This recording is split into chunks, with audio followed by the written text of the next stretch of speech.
Assalamualaikum warahmatullahi wabarakatuh. Perkenalkan kami dari kelompok 1 dan kami akan mempresentasikan edukasi keamanan digital bagi siswa SMA. Nah, sebelumnya perkenalkan nama saya Muhammad Edi Haki dan NIM 10.22.2108. Nama saya Nadia Risma Pro dengan NIM 10.9825000158. Nama saya Siti Romatullah dengan NIM 10905000185. Perkenalkan, nama saya Arif Rizky Salam dengan NIM 10.92.5000508. Nama saya Raffi Aditya Saputra dengan NIM 1090809225008. Di sini ada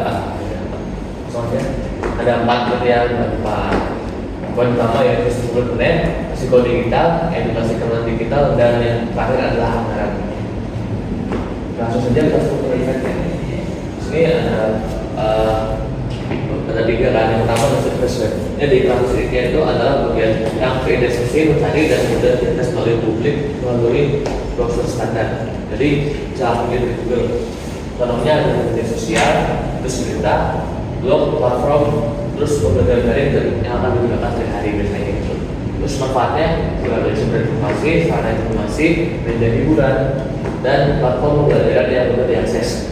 Namun ada risikonya yaitu adanya hoax, phishing, cyberbullying, dan pemaparan konten yang tidak sesuai dengan usia yang masih mengintai. Next. Nah di sini ada deepweb. Deepweb itu lebih dalam dari modal surface web. Jadi konten ini tidak mesin, misalnya dalam bentuk otorisasi untuk mengapresiasi. Contohnya misalnya adalah email pribadi, data akademik, akun perbankan, dan basis data institusi. Resiko di web itu ada kebocoran informasi, konfidensialitas, dan penyalahgunaan data pribadi. Dan untuk langkah berikutnya adalah dari kerahasiaan kelas sandi, dari berbagi data dalam kelas tersebut, hindari berbagi data pribadi dan kenali tanda kebocoran data. Lalu yang terakhir yang paling dalam adalah dark web. Maksudnya adalah internet yang memerlukan perangkat khusus untuk akses dan menjaga anonimitas pengguna. Ini biasanya digunakan untuk aktivitas legal seperti untuk mendapatkan narkoba, senjata, dan konten terlarang yang sudah dilacak.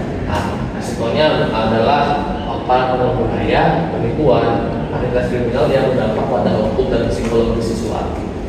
Untuk menjaganya itu ada mulai akses, mengenai tanda-tanda konten berbahaya, dan melakukan aktivitas berdasarkan ketentuan yang berwenang.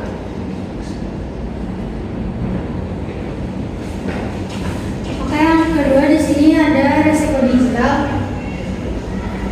Yang pertama itu jenis penipuan online. Contohnya itu seperti phishing, scam, penipuan belanja, investasi palsu, dan penipuan media sosial mengancam keamanan digital siswa. Biasanya tuh dia tuh minta seperti kayak data pribadi atau semacamnya.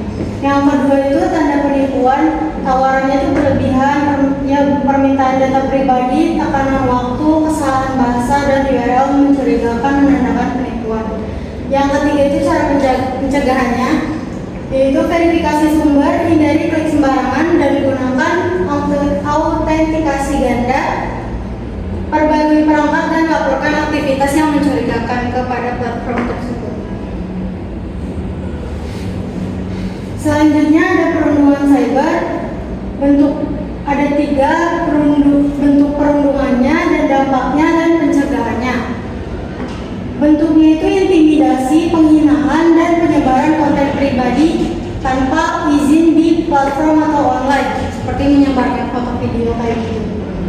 Terus dampaknya itu kita bisa jadi depresi, kecemasan, isolasi sosial, dan penurunan prestasi akademik pada korban. Pencegahannya edukasi digital, terus pengaturan privasi, dan bisa saja kalian laporkan kepada pihak berwenang. Selanjutnya paparan konten negatif. Yang pertama itu konten berbahaya. Paparannya seperti pornografi, kekerasan, dan judi online, dan dapat mempengaruhi perkembangan psikologi siswa. Sekarang tuh lagi marak-maraknya judi online. Yang kedua penipuan digital. Phishing dan scam mengancam keamanan data pribadi dan keuangan siswa. Yang ketiga cyberbullying. Perundungan daring berdampak serius pada kesehatan mental dan prestasi akademik siswa. Dan terakhir, privasi terancam. Kebocoran data pribadi dapat disalahgunakan untuk kejahatan cyber seperti untuk menggunakan pinjol kayak gitu. Penyalahgunaan data pribadi, resiko kebocoran data.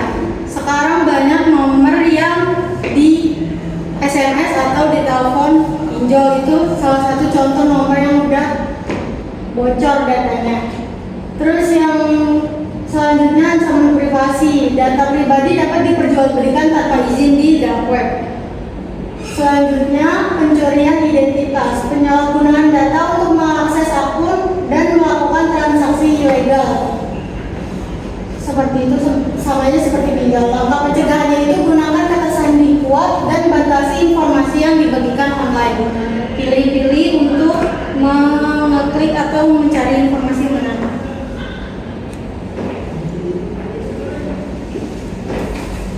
Selanjutnya ada edukasi digital. Nah, yang pertama ada seminar hybrid interaktif. Di sini presentasi interaktif, materi yang disampaikan dengan melalui LCD, proyektor, dan media digital untuk pemahaman struktur internet. Yang kedua ada kuis digital. Kuis digital ini mengevaluasi pemahaman siswa melalui smartphone dan sistem reward untuk meningkatkan motivasi pembelajaran. Yang ketiga, diskusi reflektif. Siswa berbagi berbagai pengalaman. Siswa berbagi pengalaman dan mendapat umpan balik langsung tentang keamanan digital. Yang kedua ada gamifikasi pembelajaran. Yang pertama ada tantangan interaktif. Kuis digital dengan sistem poin dan hadiah untuk meningkatkan motivasi belajar siswa. Yang kemudian selanjutnya ada kompetisi edukatif. Ini persaingan positif antar siswa, mendorong partisipasi aktif dalam memahami struktur digital internet. Yang ketiga ada evaluasi pemahaman. Evaluasi pemahaman ini mengukur untuk meningkatkan penguasaan materi melalui kuis berbasis digital yang menarik. Selanjutnya evaluasi pemahaman siswa. Di sini ada perbandingan hasil tes. Perbandingan hasil tes ini mengukur seberapa peningkatan pemahaman siswa tentang struktur dan resiko digital. Yang kedua, ada analisis data kuantitatif. Data kuantitatif ini menggunakan presentasi peningkatan skor melalui jawaban diskusi. Yang ketiga, tingkat partisipasi siswa. Tingkat partisipasi siswa ini mengukur keaktifan dalam diskusi, dalam partisipasi kuis, dan antusiasme selama sesi berlaku.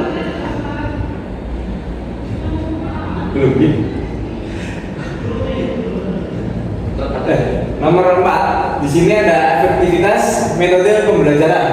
Nah, pembelajaran ini mengevaluasi seminar hybrid dan gamifikasi melalui kuesioner siswa dan umpan balik sekolah. Selanjutnya akan dijelaskan teman saya. Dan yang keempat ada anggaran. Ada biaya dan jadwal pelaksanaan. Ada jenis sumber dana, besaran dana, dan keterangan. Jenis bahan harus bakar, sumber dananya ada bawah, besaran dananya 335.000, keterangannya spidol, kertas, kapur, bumbu, layar, dan snack. Terus jenis yang kedua ada sewa dan jasa. Sumber dananya ada bawah, terus besaran dananya 480.000. Untuk keterangannya cetak banner, sewa proyektor, layar, kamera, dan sound system. Terus jenis yang ketiga ada transportasi lokal. Sumber dananya dermawan, besaran dananya 150.000. Untuk keterangannya bensin. Jenis yang terakhir itu ada lain-lain. Sumber dananya dermawan, besaran dananya 100.000. Keterangannya hadiah tanya jawab dan kabel HDMI. Jadi total semuanya ada 1.000.000 65.000. Dan ada biaya dan jadwal pelaksanaannya itu ada tahap persiapan. Tahap ini meliputi koordinasi dengan pihak sekolah mitra, penyusunan materi edukasi tentang stopper internet atau survei web, deep web, dan dark web, serta persiapan perangkat presentasi dan platform quiz digital. Terus ada tahap pengembangan materi. Tahap pengembangan materi yaitu modul presentasi interaktif berisi penjelasan lapisan internet dan contoh nyata itu ada ancaman digital disusun dengan bahasa sederhana agar mudah dipahami siswa SMA. Terus yang ketiga, tahap pelaksanaan seminar hibrid. Pelaksanaan sesi edukasi sekolah mitra dilakukan melalui presentasi interaktif menggunakan LCD proyektor dan media digital. Untuk disampaikan bertahap dari survei web, deep web hingga dark web.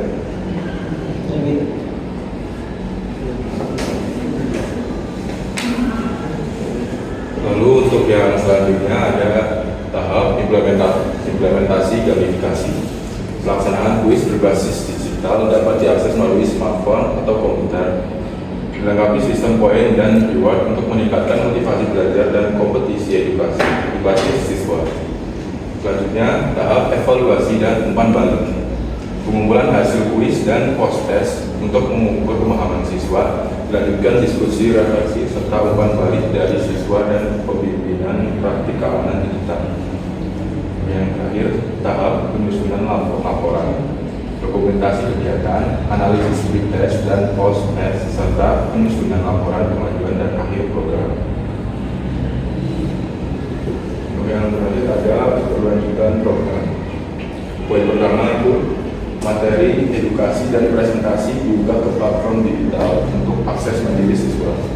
Untuk poin kedua, survei follow up beberapa bulan setelah program untuk mengukur dampak jangka panjang.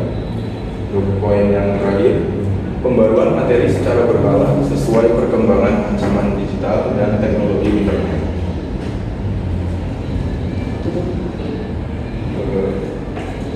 Cukup sekian dari presentasi kami. Wassalamualaikum Assalamualaikum warahmatullahi wabarakatuh.